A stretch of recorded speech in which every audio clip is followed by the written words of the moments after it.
Salve, salve, terráqueos! Começando mais um Pode Tudo no Portal. E nosso convidado de hoje, essa magia da vida. Caminhos que vão levando outros caminhos, amigos que vão chegando, agregando. E esse nosso convidado de hoje, ele é muito especial, a história dele. Tem superação, e tem um movimento de vida incrível que nos impulsiona, nos emotiva, que traz assim boas novas. E ele é Carlos Tudo Espíndola. bem, Clever? Prazer estar contigo aqui. Muito obrigado por essa oportunidade. Contar a nossa história e a história das pessoas que estão à nossa volta sempre é um motivo de orgulho, né? Ainda mais quando a história é boa e que é uma história que pode inspirar muitas outras vidas, né? Isso é muito bonito nos dias de hoje, É né? isso aí. Nos É dias de isso hoje, aí. com tantas guerras, né? Tantas coisas. Estamos vivendo um momento tenso, né? Então, E eu acho que trazer esse alívio também sobre histórias vitoriosas e benevolentes, né? um Acho que alento. é um Um alento, alento, é é. isso aí. E você nasceu em qual estado do Brasil? Então, no Rio de Janeiro, né? Nasci no Rio de Janeiro, sou especificamente na cidade de Nova Iguaçu, Baixada Fluminense. Tá. Fica quantas horas ali da capital? Uns 30 minutos, 40 de carro, mais ou menos aí. Mais ou menos, 30 minutos, mais ou menos. Entendeu? Da capital. Lá não tem praia, né? Tem que deslocar até Niterói. Não, Niterói já é mais longe ainda, né? Ali é mais próximo, as praias mais próximas ali é a região de Angra dos Reis, Costa Verde, aí também tem Copacabana, Ipanema, também tá desse lado de cá do Rio que a gente chama, né? Do outro lado da poça é Niterói, aí vem aquelas praias ali da região de Niterói, região dos lagos e tudo mais. Então a gente fica do lado de cá do Rio, né? Tá. Do Para quem lado, está chegando no Rio, do tem que lado da capital, no caso, do para lado da quem está capital. chegando na capital, no caso, tem que atravessar a ponte Rio-Niterói. Não. Quem tá saindo de São Paulo para lá, você já chega, por exemplo, na cidade de Nova Iguaçu, ela é uma das primeiras cidades beirando a Dutra, por Na exemplo, ali na Dutra. Dutra mesmo, na Dutra mesmo. Passa ali Seropédica, Paracambi e tal, aí já chega a Nova Iguaçu, Japeri, né, Queimados, aí você já chega em Nova Tá Iguaçu, vendo? ela tá na beira da Dutra mesmo. Aí depois que você passa por Nova Iguaçu, você tem mais uns 40 minutos até chegar na capital. Aí direto pela Dutra, depois Avenida Brasil e vai embora. Aí já chega lá embaixo Aí na ponte chega, Rio-Niterói. aí chega na Ponte Niterói, Certo. entendeu? Mas aí a gente fica na Baixada ali. Nós estamos mais próximos de São Paulo do que essa galera que fica mais lá pro centro. Certo. E a infância, como é que foi? Então, né, a minha história, assim, eu gosto sempre de contar, Kleber, a minha história a partir dos meus 12 para 13 anos de idade, né? Vim de uma família humilde, né? Meu pai já falecido, né? Ele é eletricista, trabalhou vários anos numa empresa de distribuição de energia elétrica lá no Rio, né? E eu fui criado com muito amor, muito carinho, tive uma infância de estar na rua, né, de soltar pipa, ali no Rio de Janeiro essa galera gosta muito, né, soltar uma pipa, brincar de bola e tal, brincar de pique, né, e tudo mais. E quando eu cheguei perto dos 12, 13 anos, vendo ali um primo meu que tinha passado para a Marinha, né, e eu, menino novo, olhei aquilo e falei, caramba, negócio bacana, né? Bonito, todo de branco, né? Eu falei, pô, né? Eu não tinha contato com nada até então, pré-adolescentezinho. E aí gostei muito disso, né? E aí eu perdi, assim, investi, né, a minha adolescência estudando, muito.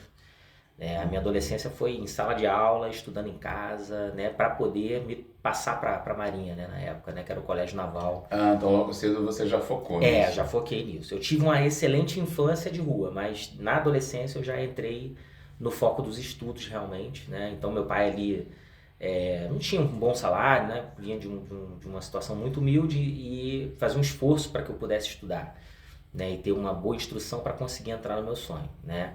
Um sonho que eu demorei 4 anos para realizar. Eu tentei 4 vezes entrar no Colégio Naval, eu só entrei na quarta tentativa. Uau. Eu tinha muito foco já, Mas desde a sempre. dificuldade, o grau de dificuldade seria o quê? As provas?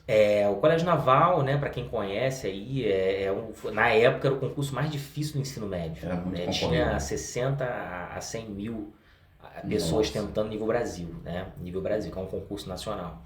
E ele visa você entrar no Colégio Naval em Angra dos Reis, onde fica a matriz lá, né, a sede, e você faz o ensino médio lá. Depois você vai para a escola naval que você faz o nível superior, né? E era o sonho de muitos jovens daquela época. Não tinha muita opção, a verdade é essa. A gente, quando era jovem, em áreas humildes ali, a gente não tem muita opção. Ou era militar, né? Ou o pai tinha condições de você fazer uma faculdade pública, fazer um concurso, um curso preparatório, né? Para ir para outras Para áreas, ir para né? outras áreas. Direito. Então a gente acabava ali, até por influência da própria família também, que a família tinha militar dentro e tal. acabou sendo influenciado para esse lado, né? Então eu fiz o Colégio Naval você pode tentar dos 14 aos 18 anos. Você pode tentar dos 14 aos 18. Tem uma idade. Tem uma idade, período. essa faixa de idade. Eu tava com 13 anos e meio, ia fazer 14, né?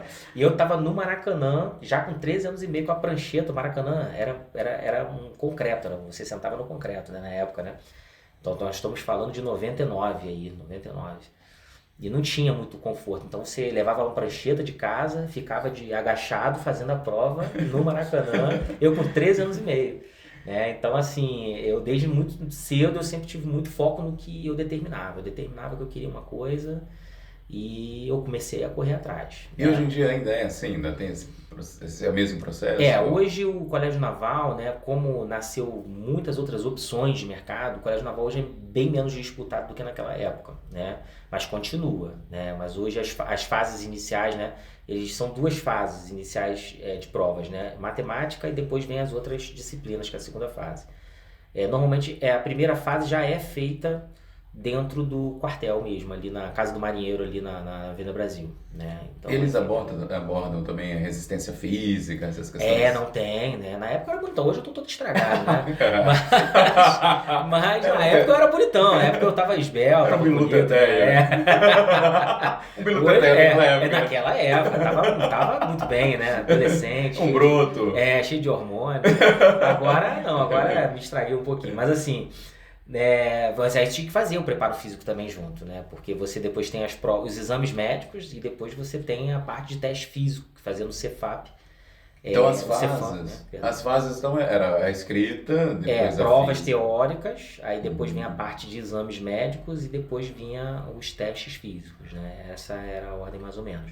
Que de lá pra cá não deve ter mudado muito, Não, né? continua. Você tem que correr lá X quilômetros em tantos minutos, aí tem a parte de teste na marinha, né? Você tem que saber nadar, né?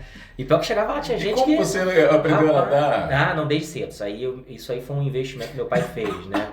Eu sempre soube nadar, Ô, né? pai. Mas chegou lá no teste, no dia que eu fui fazer teste, a gente que mergulhava na piscina e se afogava. Se não tivesse um instrutor lá, né, assim, não sabia nadar. Queria ir pra marinha, não sabia nadar. Entendi. Mas eu já sabia nadar. Era um pré-requisito. É um pré-requisito, Você tem que saber nadar e tem que ter aquela corrida lá, se não me engano, acho que era 1 quilômetro em 8 minutos, uma coisa assim. Não lembro exatamente, mas assim, você tinha um tempo para correr 1 quilômetro, né?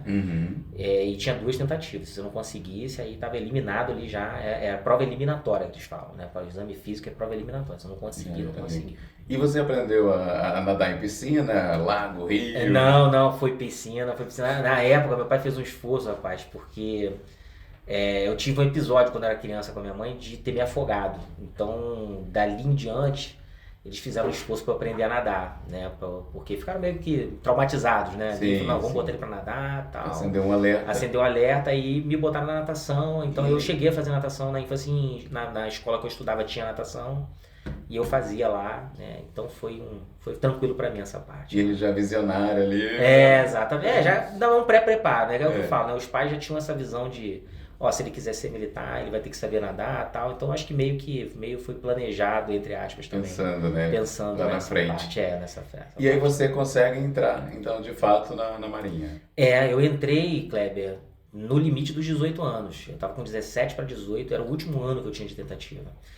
E aí eu acho que foi um ponto importante da minha história, porque quando eu entrei lá, eu já tinha terminado o ensino médio. Porque você tem que vir estudando o ensino médio e vai tentando a prova, né? Você passou no Colégio Naval, você volta para o primeiro ano do ensino médio, antigamente, né? O primeiro ano do segundo grau, né? Chamava-se de segundo grau. Então eu voltei para o primeiro ano do ensino médio, eu já estava no terceiro, já tinha terminado o ensino médio quando eu passei. Então eu voltei. E eu acho que ali foi meu ponto, porque eu tive que fazer o ensino médio de novo, pela segunda vez, né? Eu ia fazer pela segunda vez. E aí no primeiro ano eu já senti que não era muito a minha praia a questão do militarismo, né? Não que eu me adaptei, né? Eu me adaptei, tanto é que eu fiquei 1 ano e meio mais ou menos aí dentro do Colégio Naval, né? Quase 2 anos. Muito jovem, Muito né? jovem. Primeira escolha, né? A primeira escolha na época, né? Que eu tive profissional foi o Colégio Naval. E aí saí, só que o seguinte, né? Você imagina uma família tradicional, meu pai botou um dinheiro ali que não podia, né? Muito sacrifício. Eu, adolescente, você não tem muita noção disso, do sacrifício. Hoje eu sou pai, né? Tenho 2 filhos lindos, né, meus filhos, minha esposa, então a gente sabe o que é investir num filho, né, não é fácil, é muito custo. Então na época, na minha visão de adolescente, eu não tinha muito essa noção. Mas aí é maturidade, E aí ele ficou muito aborrecido comigo quando eu saí, rapaz. A minha mãe me deu muito apoio, né? A mãe sempre protegendo, né? Eu sou filho único, né? Eu sou filho único. Lembra da música? Lembro. É por aí. Ela cantava muito essa música pra você. Cantou um pouquinho, cantou. E aí, assim, né? Mãe protege filho único, né? Não tem jeito. E aí ela não foi a primeira que me deu apoio, né?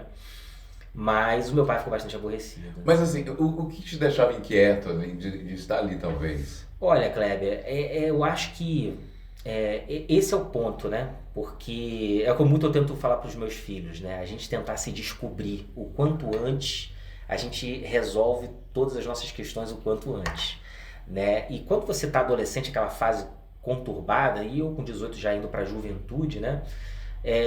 Eu não tinha me descoberto ainda o que eu queria, né? Mas você tem sinais, eu acho que a gente tem sinais do que a gente vai caminhar quando a gente tiver uma vida adulta. Existem, né? Você é uma pessoa que usa muito uma parte do cérebro voltado para a arte. Então você tem tendências a gostar mais de português, tem tendência a gostar mais da parte artística, história, geografia, parte de humanas, né? Então você já tem uma tendência, né? Você gosta muito de exatas, então você já começa a ter uma tendência a trabalhar com projetos, engenharia, né? Então naquela época eu não tinha muito essa percepção. Mas o que me prendeu muito no Colégio Naval, o que me deixou, na verdade, resistente ali a querer prosseguir no Colégio Naval, foi que eu acho que eu tinha uma mente muito expansiva, né? Então, assim, ao mundo militar, ele é um mundo onde você vive dentro de um processo ali, de uma cultura, né, muito fechada. E eu já tinha essa veia empreendedora, mas eu não sabia o que era. Na época, o empreendedorismo era um termo que quase não era falado naquela época, né? Ser empreendedor, né? Você falava, vai ser empresário, vai ser dono de negócio, mas empreendedor era um termo, uma cultura que não existia muito bem divulgada, disseminada naquela época. Só que eu tinha o empreendedorismo dentro de mim, né? E eu falava assim, gente, eu olhava para um capitão de mar e guerra barrigudo, né? Hoje, por coincidência, hoje eu estou barrigudo também, né? Igual um capitão de mar e guerra. Eu olhava assim, eu falava assim, poxa, cara, aquele cara ganha mais do que eu, né? Porque ele tem um tempo de trabalho ali dentro, ele evolui com o tempo. Mas eu falei assim, e se eu tiver uma excelente ideia e evoluir muito antes dos meus 50 anos de idade, né? Se eu vou estar limitado a me desenvolver a uma hierarquia. Era uma espécie assim de você já estar vivendo lá na frente, pensando lá na frente. Exatamente. Eu olhava e eu sabia que tinha alguma coisa dentro de mim que falava assim, olha, vai pro mercado, vai para fora, que você tem potenciais para fazer uma vida com 30 anos ser espetacular. Não esperar chegar aos 50 para estar ganhando um bom salário, para viver melhor, E aquilo me incomodava. E lá também, a questão assim, logística prende muito, né? Porque você tem que ficar ali ancorado, não é? Isso. E aí existem esses outros problemas, né? Porque assim, eu fui pai, Kleber, com 24 anos de idade. 23 para 24, novo, né? E era uma outra coisa que eu tinha também, enquanto novo, que eu sempre quis ser pai novo, né? Eu falei assim, eu quero ser pai antes dos 30, porque eu quero curtir o meu filho, ter saúde para curtir os meus filhos, né? Quero construir uma vida agora. Eu sempre tive esse sonho. E aí, quando eu comecei a entender que eu ia ficar X horas embarcados até o final da minha carreira, que eu ia ficar distante, que de repente eu não ia conseguir ver meu pai falecer, cuidar dele, né? Que acabou acontecendo e eu pude estar do lado do meu pai depois, né? E eu tenho muito esse lado, né? Da criatividade e aí acaba me levando muito pro lado das emoções, né? Eu não sei se você acredita, mas eu sou de peixes, né? Peixes é muito emotivo, né? Demais. Peixes é muito emotivo, muito sensível, né? né? Então eu sempre tive muito essa conexão com família, né? Até porque eu aprendi muito bem com a minha mãe, né? Então eu era muito conectado à emoção. E aí eu falei assim, gente, será que é isso que eu quero? Porque você com 20 anos tá se perguntando um monte de coisa, 18 na verdade, né? Tá se perguntando um monte de coisa, né? Falei, será que é isso que eu quero? Eu vou casar, beleza. Aí meu filho vai nascer, de repente eu tô lá na Argentina, daqui a pouco eu tô na Noruega e eu não vou ver meu filho crescer, falar a primeira palavra. E eu falei, pô, acho que não é isso que eu quero. Ainda mais naquele tempo que não se tinha essa facilidade da comunicação, Da comunicação, né? Não existia isso, não existia. Não estamos falando do início dos anos 2000, A internet, ela foi quebrando fronteiras, né? Foi quebrando muitas fronteiras. Que não é também a mesma coisa, né? Do olhar. Não é a mesma coisa. E assim, eu acho que cada um fez as suas escolhas. Eu tenho meus amigos hoje, são capitães de corveta, não me engano qual é a patente que eles estão agora, mas estão muito bem, assim, os que ficaram, né? Mas incrível, né? Muita gente foi embora, né? Muita gente não fica na carreira. Mas, assim, uma coisa impressionante, Kleber, a maioria que saiu de lá, não digo todos, mas boa parte, sai e ficam bem. Porque o filtro de você entrar no Colégio Naval é uma coisa absurda. Se você entrou lá, é porque você é bom, né, nas áreas de conhecimento. Tem um diferencial. Tem um diferencial, né? É autodidata, sabe estudar, sabe, né, sabe se organizar. Então, E saindo de lá também, você sai com uma bagagem assim incrível, bagagem né? incrível. Você sai com visões de disciplina, né? Você sai ali com visão de organização, visão de liderança. O Colégio Naval foi uma grande escola e foi a primeira grande escola que eu tive, né? A primeira grande escola que eu tive. E aí, depois disso, a minha história vai para Light, porque quando eu saí de lá, você imagina, rapaz, eu vou te contar. Eu saí, quando eu vindo, você tem que dar baixa, né? A gente chama de dar baixa, né? Eu fui lá dar baixa da minha... Foi muito assim, doloroso? Foi. Não sei se essa palavra é doloroso, não sei se essa foi, palavra, foi. tipo, olha, daqui uma semana eu vou tomar essa decisão, minha mãe já tá comigo, meu pai é meio contra, tá contrariado. Foi. Eu voltei de Angra dos Reis para Nova Iguaçu chorando o caminho todo, né? Porque foi a primeira grande decisão que eu tomei com 19 para 20 anos de idade, né? E era uma decisão e era só minha. Eu não podia terceirizar essa decisão, né? E era um salto, né? E eu dei um salto e acabei dando um salto para baixo, né? Eu caí nessa decisão porque eu estava só com o ensino médio completo na mão, né? E aí eu saí de lá com muita crítica à família, né? E naquela época não tinha maturidade para passar por cima de algumas questões pessoais, né? Ainda não tinha essa ferramenta, mas eu falei que agora eu tenho que dar certo. E eu não queria depender do meu pai, porque ele já tinha me sustentado até ali, a cobrança ficou diferente do filho adolescente estudando para fazer preparatório para passar, eu já era um homem, né? Então eu tive que correr atrás. E aí a primeira coisa que veio na minha cabeça foi estudar um curso técnico. Eu falei, vou fazer um curso técnico. Vou estudar e vou tentar arranjar um emprego para eu poder já começar a me sustentar. Eu não pensei em fazer faculdade naquele momento, porque ia demorar muito tempo e eu não tinha dinheiro, não estava trabalhando, né? E aí com dinheiro, você sai com a indenizaçãozinha, né? Lá da Marinha, e eu me matriculei num curso técnico, paguei à vista e tinha já um carrinho na época, um caidinho, e comecei a fazer o curso de eletrotécnico, né? Em Nilópolis, a cidade vizinha ali em Nova Iguaçu. E comecei a estudar, falei assim, eu vou tentar arranjar um estágio. E aí foi quando, né, meu pai, meio que sem saber no início, que eu fui para a empresa que ele trabalhou 35 anos. E a última coisa que um pai quer é que você trabalhe na empresa que ele trabalhou. Muita gente. Eu conheço, né? O pai é policial, não, eu quero que meu filho seja polícia, eu quero que meu filho seja outra coisa, né? O cara da Light, ele não queria que eu fosse da Light. Eu tinha a compreensão que os pais gostariam que os filhos continuassem, né? Pois é. Eu acho que ele não, assim, né? Ele tinha uma expectativa, eu entendo meu pai hoje, né? Ele tinha uma expectativa em mim, deu ser algo maior do que ele conseguiu, né? Aí ele achava que a empresa que ele trabalhava não podia me proporcionar isso, tal, enfim, né? E aí ele faleceu como eletricista, se aposentou como eletricista. Mas ele não é aquele pai assim bravo que falava alto? Meu pai era bravo. Meu pai era bravo. A mãe era mais serena? Não, minha mãe é um anjo, minha mãe é peixes também. É serena, é tranquila.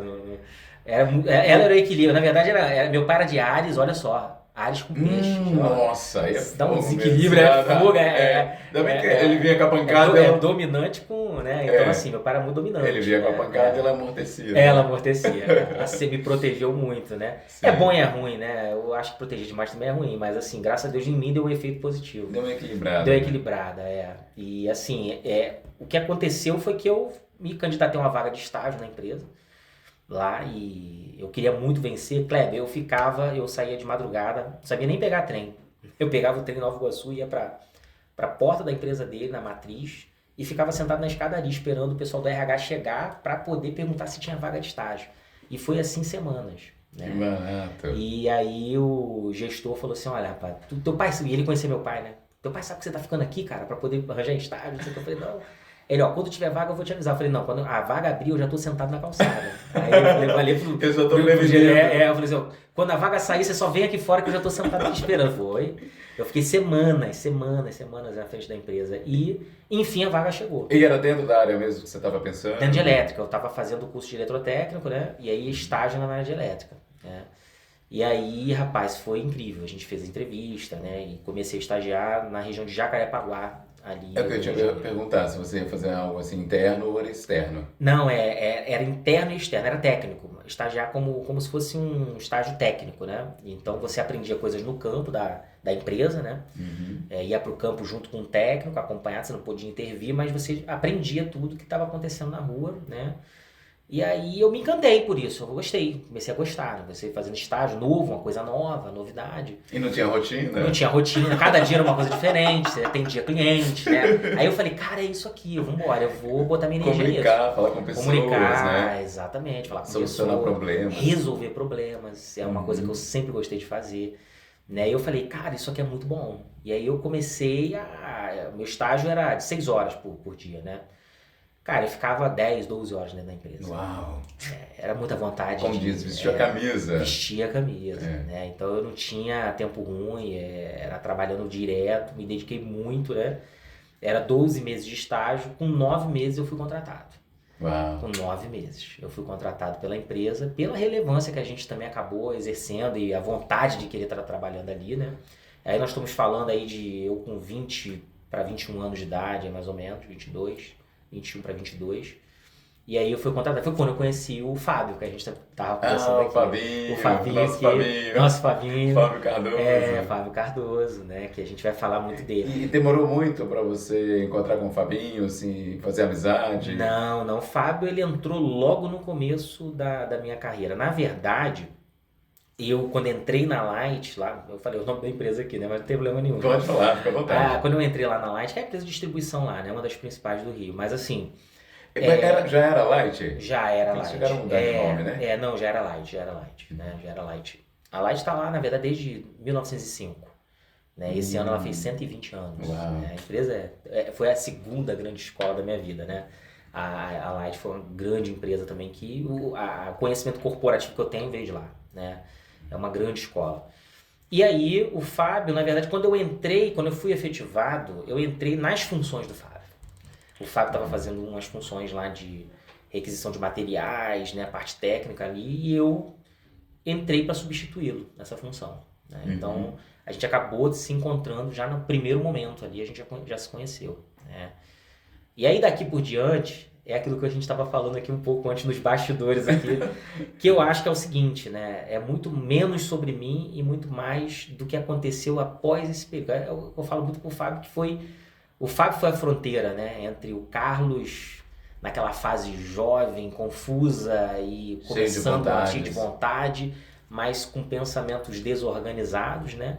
E o pós conhecer essa grande pessoa que foi um coaching, foi um mentor assim incrível, né, na minha vida, que foi o Fábio Cardoso, que ali ele me fez um convite, né? Depois ele obviamente com o olhar dele, né? Ele falou assim, vamos para um congresso, eu vou para um congresso lá no Hotel Glória, né? O Hotel Glória depois ficou vários anos fechado depois disso.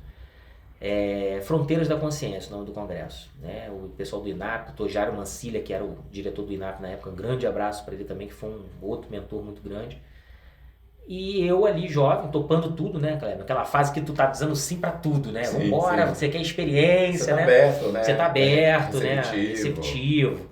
E eu fui pro Fronteiras da Consciência com o Fábio, né? E a gente assistiu lá monges, a gente assistiu médicos, né, que trabalham com a área de psiquiatria, psicologia. O Dr. Jairo Mancilha foi diretor de um hospital nos Estados Unidos, né, na área de coração, na área psiquiátrica também. E eles estavam montando as primeiras turmas de programação neurolinguística no Rio de Janeiro, né, ali no Flamengo. E a Fronteira da Consciência foi um pré-venda para esse treinamento, mas ali já entregou um conteúdo de qualidade excepcional. E foi ali que eu tive os insights da minha vida, né? Ainda bem que eu tive isso aos 20 e poucos anos de idade, não foi tão tarde, né? Foi no começo da minha carreira que eu tive esses insights, me ajudou muito isso.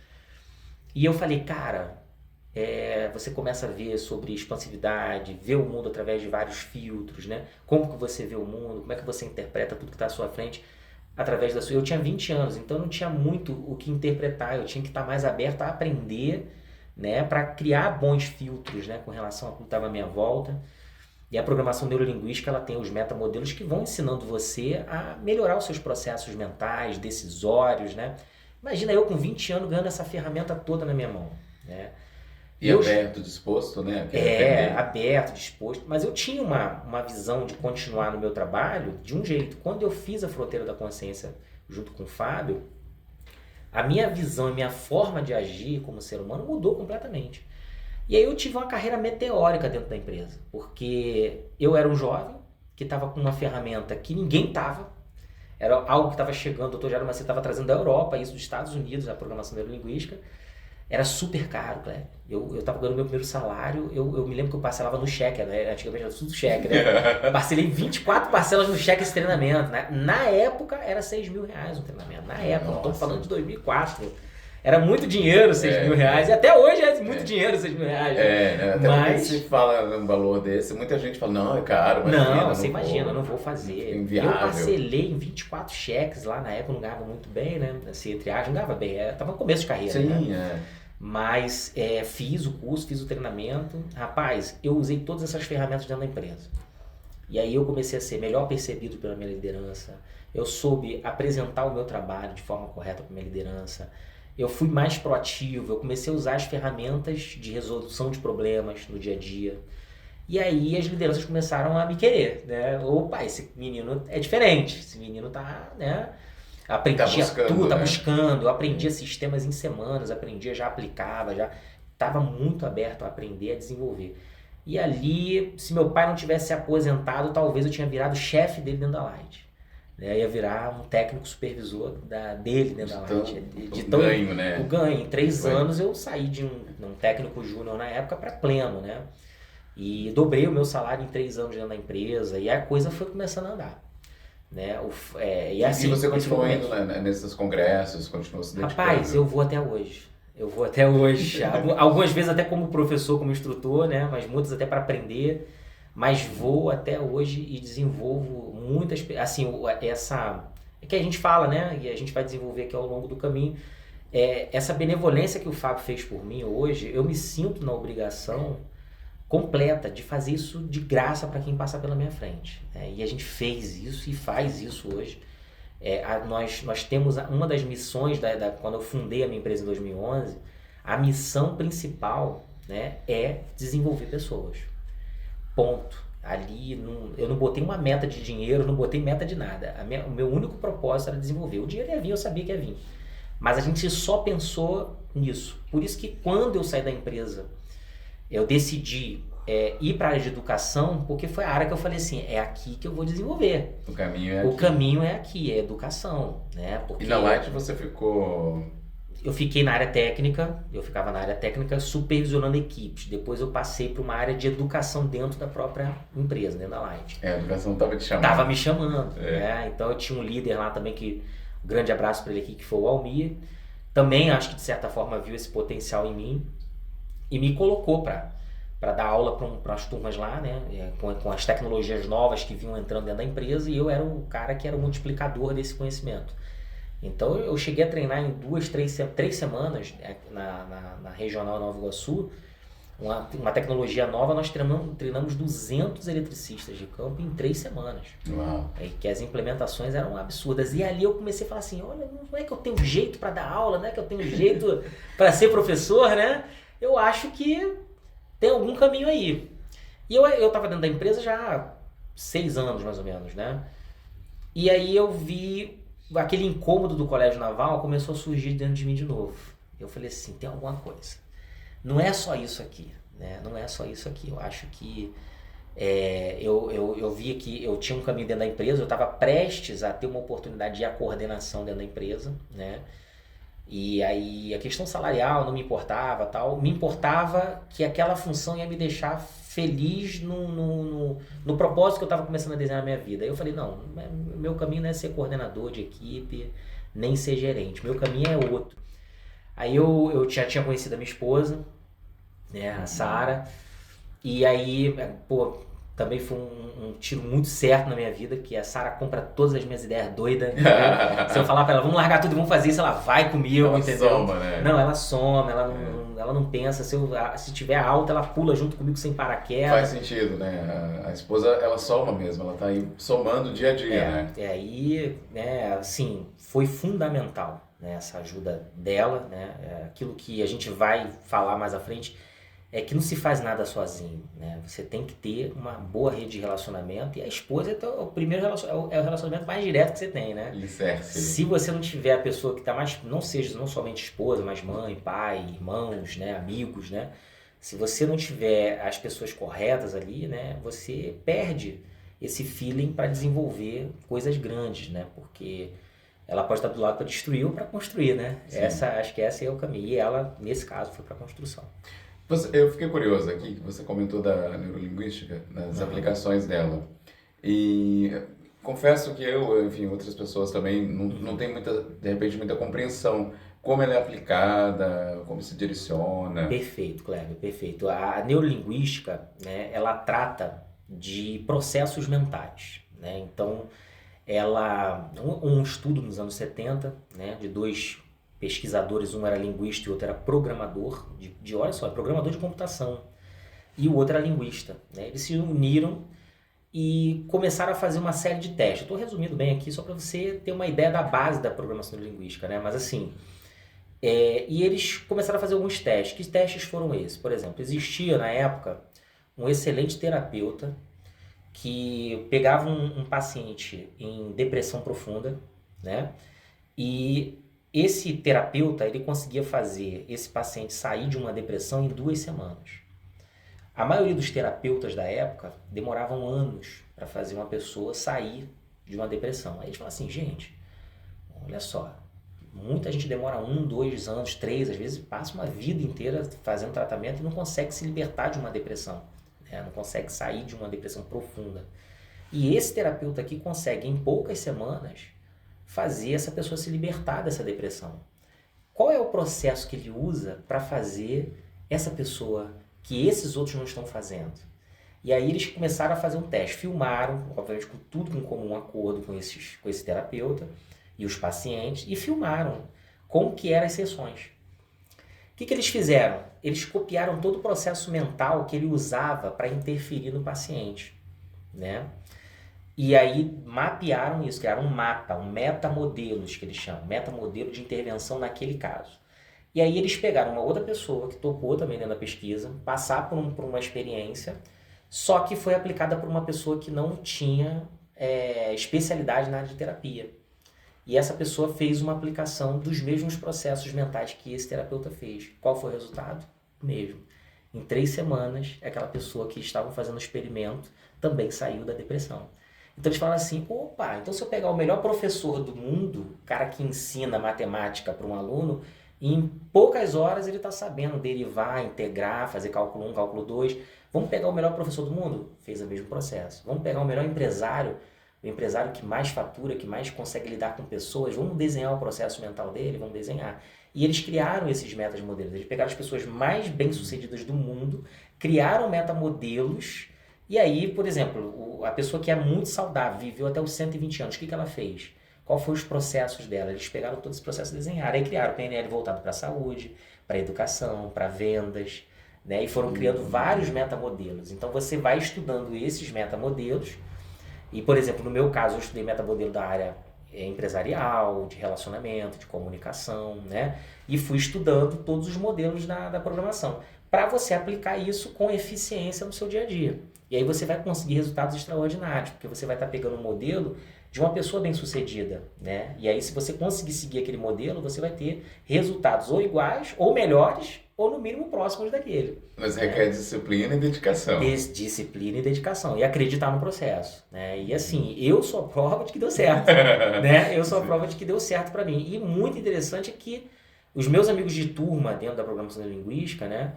Quem faz isso na época, Kleber? Pô, gestores das maiores empresas do Rio. Eu dividi sala com um gestor da Coca-Cola, da DHL, da P&G. Tem um ator também que fez junto comigo. Ai, gente, eu vou lembrar o nome dele aqui. Raul Gazola. Raul Gazola fez PNL junto comigo. Raul Gazola lá no INAP. Interessante. Não sei se ele vai ver esse vídeo, mas de repente chega nele, no Raul, né? Mas o Raul fez em 2005 comigo esse treinamento lá com o Dr. Jairo Mancilla no INAP Rio. E você vê um ator, né? Buscando conhecimento e buscando metamodelos para se comunicar melhor. E ele já era fera naquela época, fazia grandes novelas da Rede Globo, né? E ele estava buscando a programação para aperfeiçoar mais a comunicação dele na época também. Inclusive, ele fez dupla comigo, né, nos exercícios lá na época. Aqui você imagina, eu com 20 anos, né, vendo um ator que eu via na televisão do meu lado.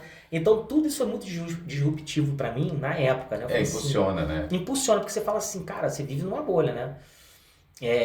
De família humilde, você vive dentro de uma bolha, né? E aí, quando eu saí da minha bolha para aprender ferramentas novas, ainda tive contato com o universo, que eu falei, gente, eu não sabia se aquele gerente da Coca-Cola sabia que eu dividi em 24 vezes no cheque pra estar ali. Ninguém precisava saber disso, não é? Né? Ninguém precisava, cara. Eu falei assim, meu Deus, eu tô junto com ele, eu tô no mesmo ambiente, né? Sim. Eu tô frequentando aqui uma ferramenta que ele que tá lá na frente também quer aprender. Então, tudo isso foi muito encantador para mim também. E eu acho que também facilitou na aplicação. Prática da aplicação, Kleber. Então, assim, a PNL ela fala muito sobre conexões, né? Sobre conexões, sobre rapport, né? Ali no francês, ali, aproximação, né? Hoje é uma palavra muito usada, mas eu aprendi a falar rapport lá em 2005. Hoje a galera do coach, né? Essa galera toda que vende essas questões de coach hoje em dia, eu aprendi isso em 2005. Eu já sabia sobre essas ferramentas quando a ferramenta era pura. Quando a ferramenta era mais pura, né? Hoje tem muita poluição. Mas assim, ensina você a ter conexões rápidas, né? Por exemplo, uma técnica bacana de programação neurolinguística é você tentar entender qual é a linguagem da pessoa que você está se comunicando, né? Então eles dividem lá, tipo, existem pessoas visuais, sinestésicas, auditivas, né? E é curioso que funciona, que é uma maravilha, o Kleber, é muito bacana e gera conexões autênticas, né? Então, por exemplo, o cara que fala muito... Eu mandei um áudio para você esses dias, né? Aí você viu o áudio? Aí, mas vi o áudio? Então significa que eu tô te dando um sinal que eu sou muito visual. Eu sou muito visual. Eu uso a palavra ver, né? E enxergar. Então eu me encanto mais com cores. Então tô vendo aqui o neonzinho azul, já gosto, acho bonito. Você vai na minha empresa, os meus laboratórios, todos eles têm neon. Todos eles têm LED. Aí, quem olha pra mim de longe e conhece neurolinguística fala assim, pô, o dono dessa empresa é visual. Porque a empresa dele tem estética, tem designer, né? Então, em casa também, tem muitas luzes assim, laranja, verde, provavelmente azul. O teu predominante está no visual também. Então, se eu começar a falar em linguagens visuais com você, eu vou ter uma conexão mais forte contigo, porque eu vou estar falando do teu nível de linguagem. Se um vendedor for te vender um carro, por exemplo, se ele falar assim, ó, escuta o ronco do motor, isso para você não vai ser importante. Agora, se ele falar, olha o design desse painel, olha como é que isso aqui é bonito por dentro. Aí se ele começar a mostrar para você a beleza visual, talvez o carro vai te atrair mais do que o ronco do motor. Verdade ou mentira? É verdade, faz sentido. Mas em que momento, de repente, um exemplo, né? Esse vendedor, você deu um exemplo do carro. Esse vendedor, como ele tem essa percepção de que é visual? Então, nas perguntas de situação, né? Então, assim, todo primeiro contato com você, eu vou fazer perguntas de situação básica, né? Sobre sua vida, sobre quem você é, me conta um pouquinho, o que você está buscando. Então, quando você abrir a boca, talvez as 10 primeiras palavras eu já consigo detectar se você é visual ou não. Pelo que você falar para mim, eu já sei se você é visual, se você é auditivo, se você é sinestésico. Sinestésico é o que gosta de tocar. Por exemplo, se eu for te dar um bom dia, você já vier me dar um abraço, eu vou falar assim, esse cara é sinestésico. Eu tenho que botar ele para ligar o carro, sentar dentro, sentir o couro, porque senão eu não vou vender para ele. Eu não estou me comunicando na linguagem dele, entende? Uhum. Então isso dentro do meio corporativo também ajuda muito. Por exemplo, eu estava lá, o chefe, o líder fala para mim assim, Carlos, eu preciso ver esse relatório aqui, eu preciso ver isso, eu preciso ver aquilo. Eu falo, pô, esse cara, esse relatório, se eu mandar para ele só em texto, ele não vai entender o relatório, então eu tenho que fazer gráfico, porque ele é altamente visual. E aí quando eu entregava o relatório, eu surpreendia ele, eu entregava com gráfico, entregava com estatística, entregava com linhazinha, pizza, né, torre. Aí ele olhava para aquilo e falava assim, meu Deus, nunca ninguém fez isso para mim. Ele ficava impressionado pela entrega visual que eu dei para ele, né? Então, assim, eu fazia, né, um outro líder falava assim para mim, Carlos, eu preciso entender como é que tá o almoxarifado e tal. E você já, ele me dava alguns sinais de sinestesia, né? Ele me tocava muito, ele é uma pessoa de toque, muito toque. Aí eu falei assim, esse líder aí é o seguinte, supervisor, se eu não for lá mostrar o almoxarifado para ele não vai entender o que eu vou falar para ele. Aí eu pegava ele pela mão e fazer melhor, esse aqui tá o relatório, mas vamos lá comigo que eu quero te mostrar. Aí eu entrava lá e falava assim, ó, esse aqui são os cabos, pega ali aqueles cabos aí pra você ver quantos tem ali, confere o que eu contei. Aí eu envolvia ele na tarefa de me ajudar a tocar nas coisas. Aí ele ficava, não, Carlos, tá do jeito que eu quero, tá organizado, é isso. Porque ele viu, ele tocou, ele sabe, ele sentiu o que ele estava querendo. Se eu desse só a informação digital, não era o suficiente para ele. Ele precisava sentir a informação, porque ele é altamente sinestésico. Ele precisa de contato. E quando você aprende a usar essas ferramentas ao seu favor, você se comunica melhor. É basicamente uma técnica. É uma técnica, né? Onde você consegue... Aí é aquele lance que é o seguinte. O Carlos tem alguma coisa que eu não sei o que é, mas eu tenho uma conexão com o Carlos maior do que com o ciclano. Então você acaba se destacando porque basicamente você sabe se comunicar melhor e falar melhor na linguagem das pessoas. Então eu usei muito a programação nesse sentido de comunicação, né? Porque o mundo está entrando quase numa terceira, né, G aí.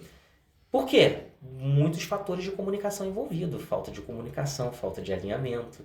A comunicação, Kleber, para mim, e é por isso que eu te admiro tanto, admiro o Fábio também, que é da área de jornalismo, gerar conteúdo, comunicar, né, resolve mais do que 50% de todos os problemas, né? Conjugais, namoro, relacionamento no trabalho, resultados, né? Você se comunica mal com a tua equipe de vendas, você não sabe conversar com a tua equipe, você vai deixar a tua equipe depressiva, pressionada. Estresse, né? Aí você vê que tudo nasce na comunicação, né? É um grande poder. O poder é enorme. Né? O poder é enorme. Tanto é que hoje as maiores corporações do mundo são da área de comunicação. Né? Vem só depois da área financeira, mas depois da área financeira, o maior poderio do mundo é a comunicação, porque o poder é muito grande da comunicação. Faz sentido. E em que momento você já estava ali na Light, já fazendo, indo para os congressos e tudo mais, e de repente você decide sair da Light e ir para a área de educação, já abrindo uma empresa? Isso aí. Eu estava dentro da Light ainda quando eu fiz isso. E daqui por diante, Kleber, é aquilo. Eu já falei muito de mim, né? Falei da minha trajetória, legal, bacana, mas assim, o que eu quero dar crédito agora é pro contexto, né? O Carlos não fez nada, né? O Carlos, na verdade, foi conduzido, foi orientado, né?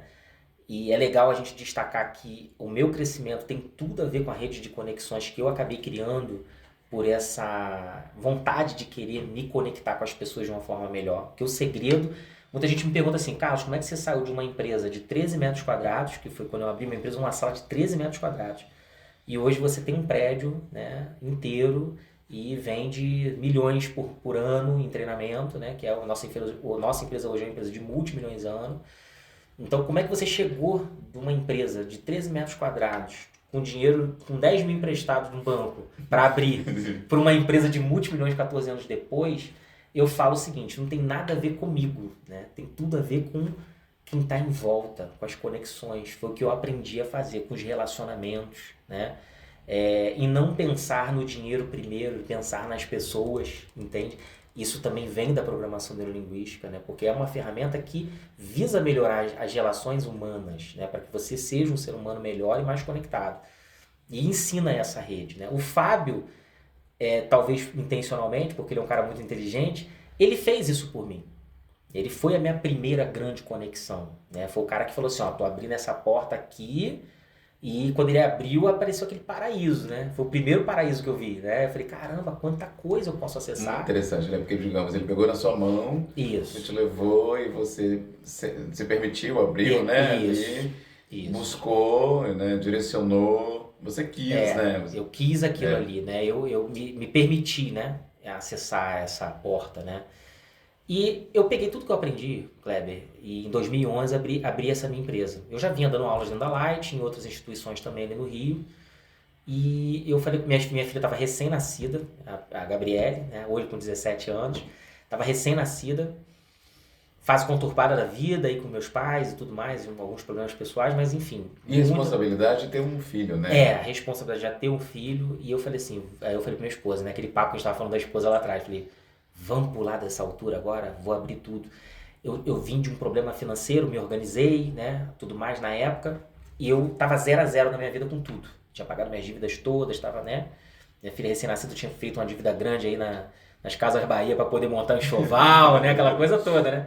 Aí eu tava todo zerado, aí eu olhei pro banco e falei assim, o banco até não existe mais hoje, um banco se juntou com outro. Aí eu falei assim, tem 10 mil lá liberado pra gente. 9.389 reais. Olha, lembro até hoje. 9.389 reais liberado pra gente pegar de empréstimo.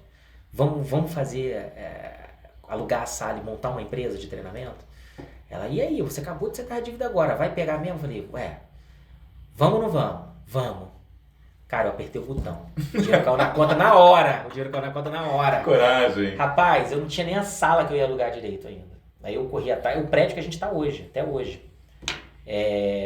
Me lembro até hoje, era R$1.500 o aluguel. Era uma sala pequena, que era uma antessala que a minha esposa trabalhava atendendo, e uma sala de 13 metros quadrados onde eu dava aula, né?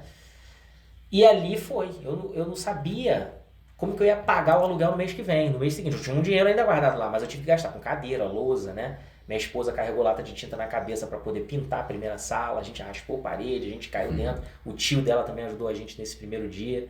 Alexandre, um grande abraço para Alexandre, nunca vou esquecer das pessoas que ajudaram a gente na base, né? E ele foi para lá, saiu da Pavuna, né? Região ali próxima, foi lá, ajudou a raspar a parede. E eu, muito feliz, trabalhando na Light ainda, né? Eu trabalhava lá até as 5, depois eu ia para minha escola dar aula. Começamos ali tímidos com 3 alunos, 4 alunos, né? A sala só cabia confortavelmente 8, eu botava 10, tentava botar mais, né? E começou devagarzinho, daqui a pouco começou a encher e tal. E ficou pesado, porque eu 2 empregos, uma empresa tocando, minha esposa já não estava mais trabalhando, ela trabalhava na Light também, tá? Ela chegou a trabalhar um período, quando eu conheci ela dentro da empresa. Aí eu falei assim, cara, vou ter que sair, não vai dar para tocar isso, mas aí vai ficar sem renda, como é que a gente vai sustentar a nossa filha, né? Fiz um acordo na empresa, saí da empresa, recebi uma indenização. Kleber, é muita loucura. E aí é que eu falo da gente ter confiança, né? Na tua fé, seja ela qual for, e também ter confiança nos seus projetos, você confiar no que você está fazendo, né? E não pensar muito, porque se você pensar muito, você não faz. E aí eu peguei, na época, deu 63 mil de indenização, estava um bom tempo na empresa, né? Então, na época, era uma graninha boa. No prédio, o prédio é dos anos 50, lá em Nova Iguaçu, né? É um edifício dos anos 50, um prédio muito antigo, né? Mal iluminado na época, tal, tava meio, né, abandonado. E a gente pegou e eu comecei tinha contadores dentro do prédio, tinha advogados, né, nas salas do lado e tal. Eu fui com dinheiro na mão, Kleber, e fui batendo na porta dos inquilinos e falei assim, quanto é que você quer pra sair daqui hoje? Aí o contador falava assim, eu já tava querendo ir embora mesmo, mas uns 2 mil eu vou embora. Tchau, amanhã eu vou precisar da tua sala. E aí eu fui fazendo isso no prédio inteiro, cara. Mas você pensou, fez um mapeamento, veio a intuição? Foi intuição, cara. Intuição. Precisava montar mais laboratórios, precisava montar mais coisas, né? E já que eu tava fora da Light, eu ia dedicar mais tempo a prospectar clientes, né? E aí eu fui expulsando todo mundo. No terceiro mês eu já tava com o terceiro andar do prédio todo. Só qual era o problema? Eu montei tudo. Eu não tinha dinheiro para comprar nem um arroz, nem um feijão no mês que vem, Kleber. Não tinha. Acabou, gastei tudo. Inconsequente, 20 e poucos anos. Zero planejamento, zero conhecimento, né? Tava fazendo faculdade ainda na época. Era vontade, né? Era vontade, era um desejo, era tudo ao mesmo tempo. Aí a minha esposa olhou pra mim e falou assim, beleza, e agora? O que a gente vai fazer? Porque mês que vem vai vencer os aluguéis. E aí eu era muito querido dentro da empresa. Eu era muito querido. Aí entra toda essa questão da rede, né? Aí começa a questão da rede. E aí eu falo, não é mais o Carlos daqui por diante. Não foi o Carlos que construiu isso tudo, né? Foi a rede, foi as conexões, foram os amigos, foram as pessoas que enxergaram esse potencial que eu tinha desde o início. E aí surgiu o primeiro pedido de um amigo. Eu falei assim, olha, eu tenho que conectar com os meus amigos que já fiz durante esse período, né? E aí eu liguei para o primeiro amigo e falei assim, olha, eu montei uma empresa e eu preciso dar uma palestra aí no DDS da sua empresa, que o DDS é o diálogo de área de segurança, né? Na parte da manhã na empresa, eles reúnem a galera toda, depois o pessoal vai para campo trabalhar. Falei, eu só queria 5 minutos no teu DDS para conversar com a galera, porque eu quero apresentar a minha empresa pro pessoal. As empreiteiras, né, que prestam serviço ali para Light. E aí, Kleber, qual era o problema disso? É que eu morava na Baixada, as empresas que eu tinha conexão eram na Zona Oeste, e a galera chegava no canteiro 5 horas da manhã. Eu tinha que estar 4 lá, 4 e meia. Aí eu saía de casa 3 horas da manhã, Acordava, tomava um café rápido e pegava meu canudinho e ia lá para a porta da empresa, ficava lá esperando. Eu era o primeiro a chegar. E aí, quando o supervisor chegava, não, Carlos, entra aqui e tal, e eu dava a palestra. Material amador, tadinho, começando, aí prospectando. Só que a galera tudo me conhecia, porque eu fui supervisor da maioria deles, de campo. E eu sempre fui um cara tolerante, tranquilo, justo, né? Eu deixei o meu legado, isso. Deixou boas recordações. Aí entra tudo isso, essas conexões. Aí entra a programação. O que a programação me ajudou? Eu passei pela vida deles deixando uma marca muito bacana. E aí, na hora da retribuição, foi incrível. 15 dias depois que eu fiz essa loucura toda, Kleber, a empresa estava com 75 alunos. 75 alunos dentro. No segundo mês, 150 alunos.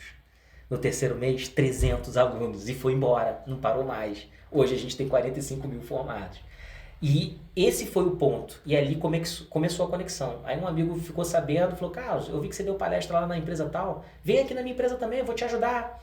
Vem aqui para dar palestra. Aí foi. Aí o outro amigo ajudou. Aí esse amigo falou pro outro, que falou pro outro, que falou pro outro. Boca a boca. Kleber, eu fiquei... a gente teve que contratar funcionário rápido, porque a coisa foi meteórica. Né? Foi meteórica. No primeiro ano, eu já estava com mais de 1.000 alunos dentro da minha instituição. E em algum momento veio ali um certo medo? Olha, medo eu sempre tive, né? Mas eu tinha um escape com a minha esposa, que eu falava assim para ela, né? Se tudo que a gente está fazendo aqui der errado, né? A gente volta de novo. Vou virar faxineiro, você vai atender aí no caixa de uma empresa, vai virar atendente, eu vou virar vendedor, ou eu vou virar eletricista de novo, eu vou para uma empresa dessa, com a dignidade em cima, mas se a gente não tentar, a gente não vai saber.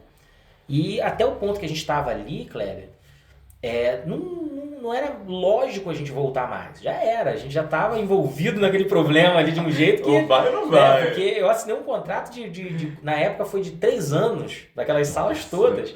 Eu falei assim, ó, no ruim eu vou ter que fugir da cidade, né?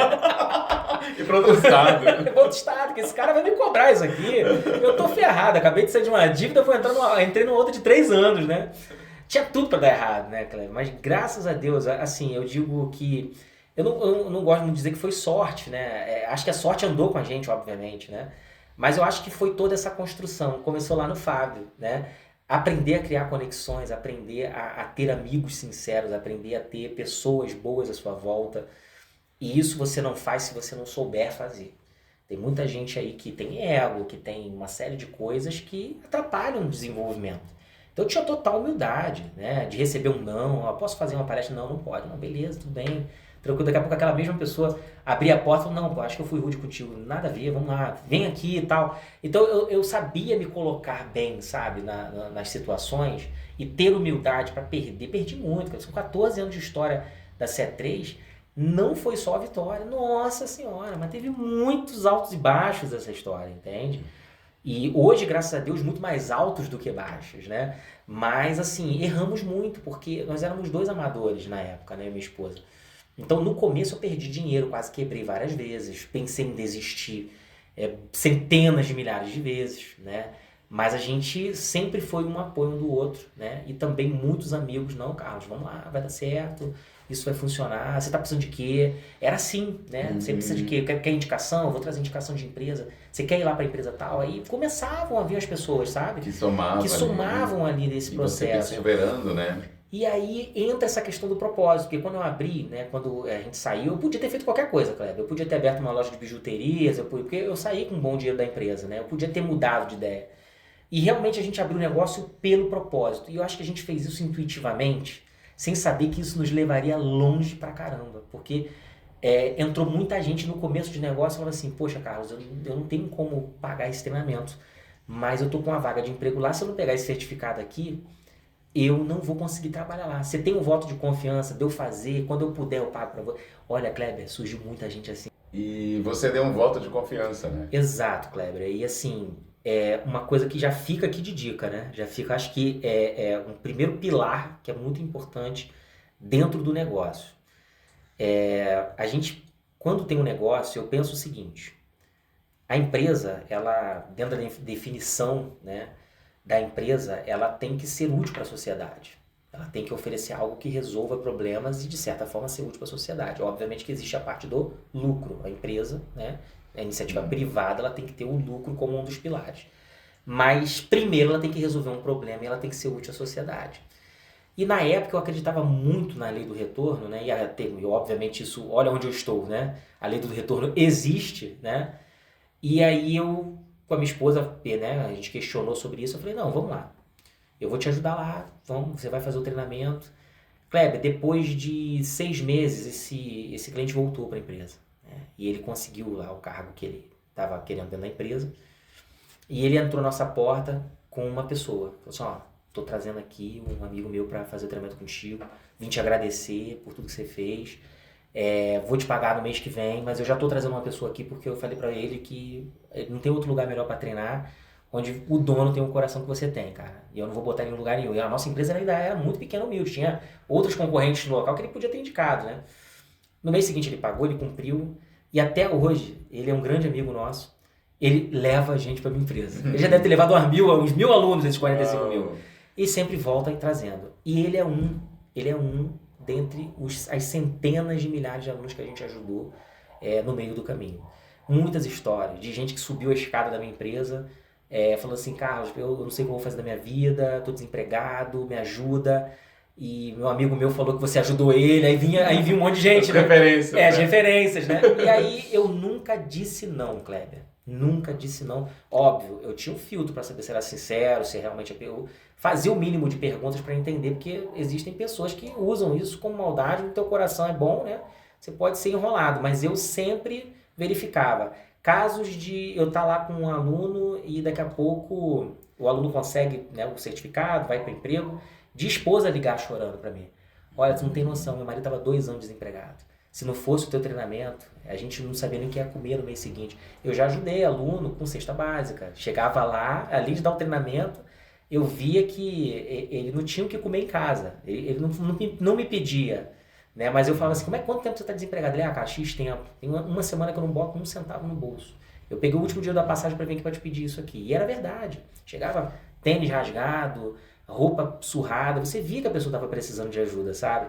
E aquilo te motiva, né? Motivava para fazer mais. E desde o início, como eu tinha uma conexão muito boa com essa empresa, a gente teve conexão direta para empregabilidade. Então eu formava e as empresas iam dentro da minha escola. Desde o início isso aconteceu. E empregava os alunos que eu formava. Já fazendo uma ponte. E aí eu pegava os que mais precisavam e botava na frente.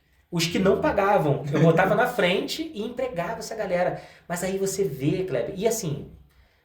Como que eu ia ter alguma expectativa de retorno naquela época? Nenhuma, zero. Eu fazia isso de coração, sempre fiz e eu até hoje faço. Cara, incrível a quantidade de vezes que esses alunos traziam um retorno absurdo pra gente. Hoje, o maior contrato que eu tenho dentro da minha empresa veio de um aluno que a gente formou e hoje ele é líder dessa empresa.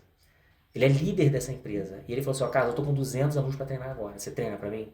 E eu ajudei ele lá atrás, dei curso para ele, dei conhecimento, conduzi ele, ajudei ele muitas vezes gratuitamente. Então, hoje é o cara que traz mais... O maior contrato da minha empresa vem de uma pessoa que eu ajudei lá atrás.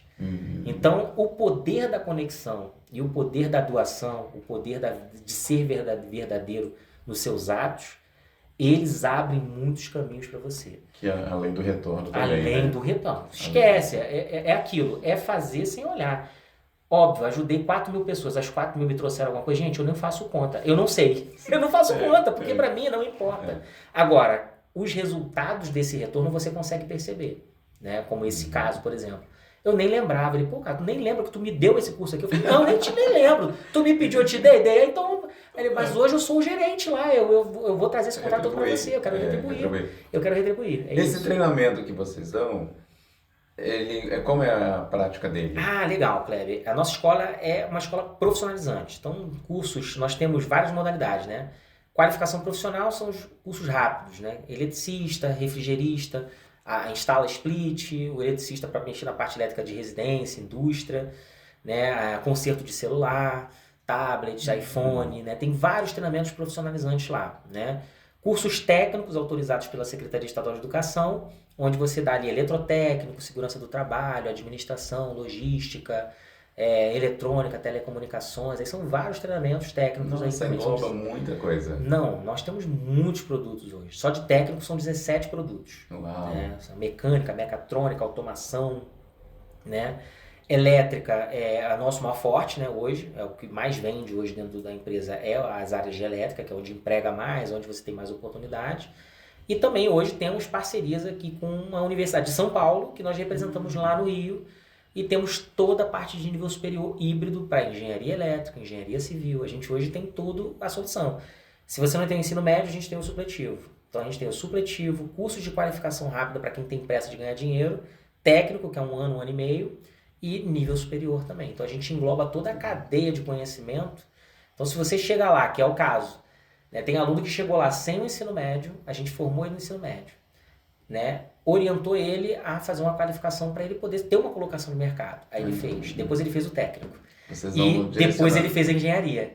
Eu tenho um monte de aluno que entrou com a gente em 2011 semi-analfabeto e hoje são engenheiros elétricos. Bonito, vocês estão direcionando. Exatamente. Você citou híbrido, né? Que é o popular remoto de casa. Isso.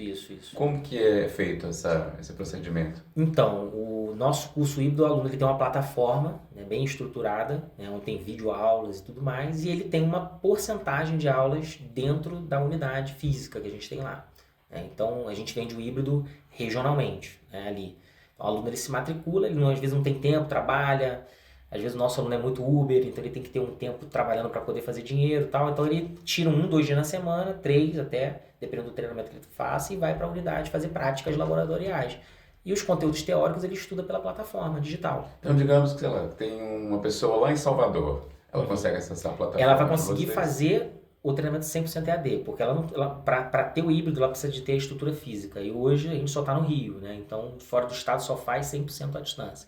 Mas nem todo treinamento pode ser vendido 100% à distância, né? Então existem treinamentos específicos que podem ser aprendidos à distância. Nem tudo dá para aprender, né? Porque então, precisa de prática, né? Dependendo do que a pessoa estiver buscando, ela conseguiria fazer. Ela consegue fazer. Remoto pela plataforma da sua empresa. E se forma. E a gente faz muito treinamento assim, né? Brasil todo. Você lembra, sei lá, de algum curso que é possível, de repente, fazer? Sim, olha, remoto? Tem vários treinamentos lá. Então, assim, hoje, parte normativa de segurança, né, segurança do trabalho, por exemplo, ele consegue fazer 100% à distância, porque é um treinamento muito legislativo, normas. Então, ele consegue estudar de casa e fazer aplicação. Aplicação de documentação de segurança, então ele consegue fazer. Tem treinamentos, por exemplo, de eletrônica. Eletrônica ele consegue fazer remotamente. Os kits de eletrônica são muito baratos. Ele consegue montar um laboratório em cima de uma mesinha e dali ele aprende a consertar, a medir componentes e tudo pela plataforma ele consegue fazer também. Então, aí, Terráqueos, bela dica, hein? Fica a dica. É uma área em plena expansão, né? Porque hoje a eletrônica, nos anos início dos anos 2000, 90, o Kleber, ela teve uma queda muito grande, né? Porque o eletrônico virou descartável, né? A televisão de tubo daquelas antigas, né, chegou a custar R$200, R$150. Então quebrou, não tinha mais técnico para consertar. O cara substituía, né? O consumidor substituía o eletrônico quebrado. Chegou as LEDs, né? Aí agora, com essas televisões mais caras, uma televisão de LED aí de 10 mil e tal, então quebrou, você vai pensar primeiro em consertar, né? Porque tu não vai dar 10 mil de novo nela, exato, né? Então o técnico de eletrônica começou a ganhar mais relevância novamente. Ganha espaço, né? Ganha espaço. E hoje não só pela televisão, né? Hoje, por exemplo, áreas assim, já fica a dica aí para os terráqueos aí. Uma dica bacana para o pessoal é o curso de conserto de placa de ar-condicionado inverter, né? Que esses ar-condicionados que economizam até 50%, aí, dependendo da marca, dependendo do uso. É um ar-condicionado super moderno que ele tem uma placa eletrônica que obviamente tem componentes eletrônicos que pode dar problema, né? Até por instabilidade da rede e tudo mais. E esse ar-condicionado, ele economiza até 50%. Você imagina, se você só o teu ar-condicionado está pagando R$300 de conta de luz só por causa dele. E botou esse ar-condicionado, você vai pagar 150 para o mesmo consumo. Nossa, num ano, imagina. Num ano, a economia é muito grande. Então, quando ele queima, o pessoal não compra outro porque ele é caro, né? Mas conserta as placas. E aí o técnico hoje aí cobra 100, 150 para consertar uma placa dessa. Vai demorar mais 5, 6 anos para queimar novamente. Mas existem milhões deles instalados. Aqui em São Paulo, multimilhões instalados nesses apartamentos, né? Empresas, né? Essas placas são nacionais? Algumas sim, outras vêm de fora, né? São linhas de montagem, né? Muitas vêm da China, né? E os alunos são preparados para estar consertando independente da nacionalidade, país. Isso, independente da origem dessa placa, né? Porque o componente eletrônico ele é universal, né? Então, um capacitor é um capacitor aqui, é um capacitor na China, é um capacitor nos Estados Unidos, então os componentes são universais. Então, o que ele aprende aqui, inclusive, ele pode aplicar até em outros países, por exemplo, né? O conhecimento de eletrônica, ele é muito envolvente porque ele tem esse poder de você ser um nômade, por exemplo, na área de eletrônica. A gente tem alunos em Portugal, por exemplo. Nós temos alunos lá em Portugal que fizeram o curso aqui, validaram o curso técnico em Portugal e atuam hoje como técnicos em Portugal. Desbravando fronteiras. Nós temos. Na nossa rede social tem aluno dando depoimento lá de Lisboa e tal, que saiu daqui do Brasil, foi para lá e conseguiu se encaixar como técnico lá na Europa, né? Através dos conhecimentos que a gente levou para os alunos. E como você casa o método da PNL com os cursos profissionalizantes? Não, perfeito, Kleber. Isso, na verdade, foi o que começou a empresa, né? Então, quando a gente iniciou, nós iniciamos ali em 2011, a gente estava vivendo aquele período de redes sociais nascendo, YouTube nascendo, né? E essa conectividade, né, absurda que se tornou hoje em 2025. 2011 foi um ano de muitos acontecimentos nessa área digital. E a gente tornou o mundo muito rápido, né? Todo mundo quer conteúdos rápidos, as coisas são muito rápidas. E eu tive essa visão de mercado lá em 2011. Então, um treinamento, por exemplo, de eletricista nas empresas mais tradicionais, elas duravam 8 meses, por exemplo, né? Para você formar um eletricista. E hoje, na nossa escola, a gente forma um eletricista em 1 mês e meio. Como que a PNL ajudou a gente no processo? Então, quando eu desenhei a metodologia de ensino da CE3, eu desenhei justamente com a base da PNL. Eu peguei lá o metamodelo dos melhores professores do mundo, enxuguei o conteúdo para uma aplicação só naquilo que realmente importa. Então, quando você olhava para a grade das outras empresas, ele estava ensinando um monte de coisa que não tinha nada a ver com a área, por exemplo, de elétrica, como, né, falava sobre clima, tinha absurdos dentro de conteúdos. Para quê? Para poder pegar uma mensalidade desse cara 8 meses. Né? É melhor eu ganhar dinheiro 1 mês e meio com você ou 8 meses? As empresas pensavam muito em treinamento no objetivo de financeiro, de te arrancar o dinheiro, não te inserir com qualidade no mercado. Então, quando eu olhei para esse déficit de mercado, eu falei assim, eu consigo formar um eletricista em 2 meses? Porque esse cara, quando vem treinar aqui, daqui a 1 mês ele está com fome, ele tem que sustentar a família dele, eu preciso entregar ele com mais velocidade. E ele chega lá com essa pressa, ele quer um milagre, ele fala assim, eu quero me tornar um profissional em 2 meses, porque no 3º mês eu já tenho que estar trabalhando para sustentar minha família, eu só tenho dinheiro para me manter 2, 3, 4 meses no máximo. Então um curso de 8 não atendia ele. E aí, quando eu vi isso, a gente montou em cima da metodologia da PNL. Repetição de prática. Eu peguei só o que importava. Por exemplo, os professores mais eficientes, eles usam técnicas, por exemplo, fórmula de Bhaskara. Você tem uma forma de ensinar desse tamanho e você tem um macete que você aprende a fórmula de Bhaskara numa linha. Então, o que eu fiz? Eu peguei a metodologia antiga e falei assim, eu não preciso mostrar para ele esse resultado escrevendo 3 quadros. Com um quadro eu ensino esse conceito. E eu fui resumindo o conhecimento sem perder o conhecimento. Eu melhorei a técnica de aplicação. Porque o meu objetivo não era 8 meses de mensalidade, era 2 meses esse cara com qualidade no mercado. Né? E o foco na prática. Então, o laboratório bem montado, para o professor ter um processo de montagem para o aluno também, foi fundamental. Então, você reduziu o tempo. Reduzir o tempo. Né? Então, o que eu fiz? Eu tornei o processo de ensino mais eficiente, olhando pelos metamodelos da PNL. Então, todos os nossos treinamentos hoje da CE3 têm a mesma técnica. Então, você hoje de elétrica, né? Às vezes a pessoa fala assim, eu vou aprender ser eletricista em 2 meses. Muita gente, lá no começo, né, tinha essa dúvida, né? Para sanar até esse gatilho de segurança do cliente, o que eu fiz? Eu, Kleber, tenho o único sistema do Brasil, né? Isso eu desafio qualquer um aqui que possa vir aqui. Se vier aqui, beleza, eu vou dizer que eu não sou mais o único, mas por enquanto eu ainda tenho esse título. Nós temos o chamado SAG, que é o Seguro de Aprendizado Garantido. Ou seja, eu dou garantia de conhecimento. Você já viu isso na sua vida? Não. Você vai pagar para ter um conhecimento comigo e eu vou falar assim, ó, eu vou te dar garantia. Se você não aprender, você vai fazer o curso de novo, de graça, você não vai pagar nada e tu vai voltar ao treinamento todo novamente. Carlos, a segunda vez eu não aprendi, tu volta a terceira, tu volta a quarta, tu volta a 10ª. Eu não tô nem aí, porque você pagou uma vez para aprender, não pagou? Você vai voltar quantas vezes você quiser. Quantas pessoas me acessaram para o seguro da empresa nos últimos 14 anos? Uma só. Porque todo mundo aprende de primeira, entende? Porque o método funciona. E eu tenho tanta credibilidade nisso que eu dou garantia. Porque eu sei que o pessoal não vai precisar voltar, entende? Então, assim, eu acho que quando você faz o trabalho bem feito, aplica as técnicas corretas e trabalha sério pro propósito, não tem como. O resultado é esse, entende? E tem as pessoas certas à sua volta, né? Que é o que eu queria destacar muito aqui, né, na mensagem eu só consegui porque eu tinha gente em volta, né? E assim, hoje eu ajudo pessoas porque as pessoas me ajudam. É essa troca. Né? E a sua empresa, ela tem algum projeto social, voltado sempre social? Temos, Cléber, temos sim. Isso, na verdade, sempre foi a nossa preocupação inicial, né? Obviamente que no início a gente, pouca verba, não tinha como viabilizar muito isso. Mas assim, conforme a empresa foi crescendo, a gente sentiu, né, a obrigação de ajudar as outras pessoas que não tinham condições, né? Então, assim... e também foi um propósito nosso de fé, né? Porque a gente, você lembra, né? Eu contei lá no início, todo o desespero que a gente teve para fundar essa empresa. E eu pedi muito a Deus que, se a gente tivesse sucesso, muito sucesso, que derramasse do nosso copo, né, para fora, o que derramasse para fora a gente ia ajudar as pessoas. E a gente tinha muito mais do que o suficiente em muito pouco tempo, né? E aí a gente começou a desenhar os projetos sociais. Então, assim, ali pro interior de Nova Iguaçu, a gente ficou 2 anos num projeto ali que nós formamos mais de 1.000 eletricistas gratuitamente, das comunidades ali para dentro de Nova Iguaçu, né?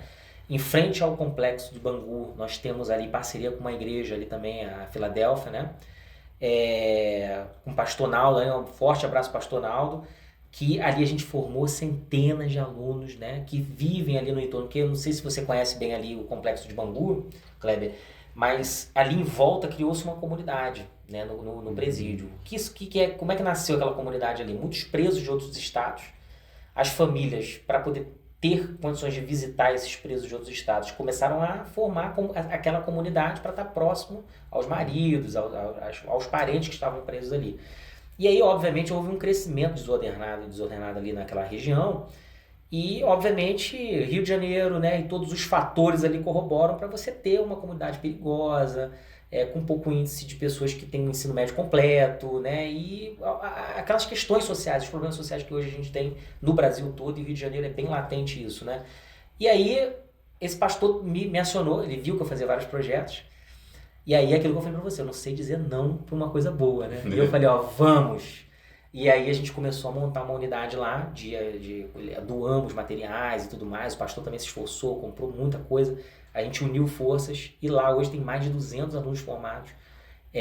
E um projeto de empregabilidade dessa galera. Então, muitos jovens daquela região, Cleber, saíram ali das zonas de perigo, do tráfico, das drogas, né, para se tornar profissionais e estão nas grandes empresas hoje trabalhando na área de elétrica por intermédio do pastor, né, e dessa ação que a gente fez em conjunto ali naquela região. Essas parcerias. As parcerias e as conexões, né? Porque eu cheguei por exemplo, eu fui para dentro da empresa e pedi.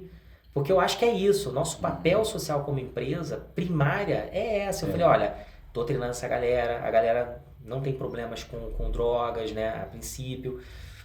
Estuda e o RH faz um processo seletivo diferenciado para ver, faz os testes direitinho. A pessoa tá apta a trabalhar, tá dentro do perfil, tá altamente capacitada pela gente, ela vai trabalhar. Ela só precisa dessa oportunidade. Só precisa da oportunidade.